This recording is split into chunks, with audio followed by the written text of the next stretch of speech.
residents, no name on the boat. I was able to clean up the out drives and trim tabs. The rest didn't want to touch due to the lack of bottom paint.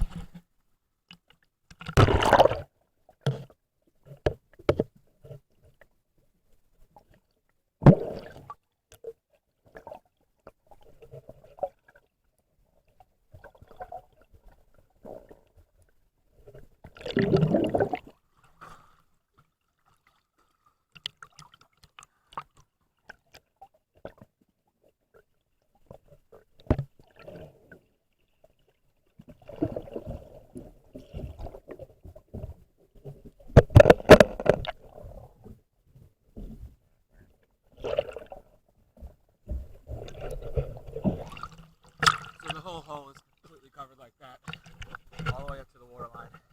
I couldn't find any through holes or anything to be unclogged.